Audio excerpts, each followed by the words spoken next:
Mayeda and Rob. It's always important to continue to watch this, at least for the next couple of days.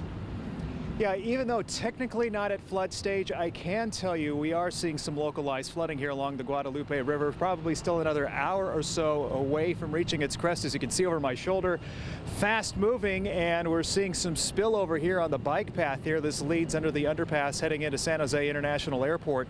We've seen all sorts of things, large tree trunks, debris moving very quickly from left to right across the screen as heavy rain falling in the Santa Cruz Mountains heads down the watersheds across the Bay Area. As we take a quick look at the graphic, you'll be able to see that rain in the southern end there, the Santa Cruz Mountains, dropping into the Guadalupe watershed. Then fast forward 3 to 4 hours later, that begins to fill in the smaller creeks and streams the Guadalupe River. And just since we've been here, as we can come back here live, we were here on this bike path and things were relatively dry, but you can see how the water now is coming right over the curbs, spilling over, flooding out the lower section where our own Damian Trujillo was reporting live just moments ago. And as soon as we're done with this live report, we're going to get the live truck and get out of here, because this water level continues to rise rather quickly along the Guadalupe River. Again, use caution. Smaller creeks and streams around the Bay Area, or even along the Guadalupe River, with this river still forecast to rise another foot or two between now and 4 o'clock. You want to use caution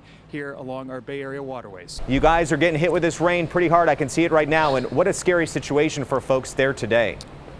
Yeah, and some of the heaviest rain we've seen all night is falling right now, Jeff. And as Mark Bosselman here pans down to our feet, you can see what we're standing in is just water that's just kind of cascading through this parking lot, which leads down towards Los Gatos Creek. It does not look much like a creek tonight. River-like flow here. We got here this afternoon, we had about 2 feet of chain link fence. Now I'd say it's less than a foot, so it continues to rise.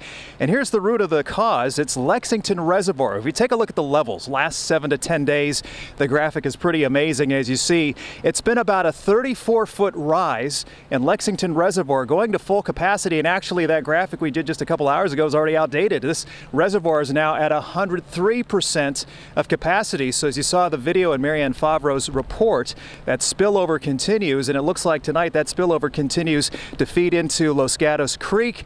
And as the rain continues to fall, as we can see here with the mud and everything that we're standing in, the ground simply just can't take any more water. You step on it, it is literally like a wet sponge. And all this heavy rain that's coming down right now, as you can show on our radar, is simply running off to these streams and creeks, rising tonight. The reason why the flood warning, the aerial flood warning for Santa Clara County's western side, is going to continue at least through tomorrow morning, or at least until that spillover up at Lexington Reservoir continues. Jeff? All right, thank you so much, Rob. Great reporting there. And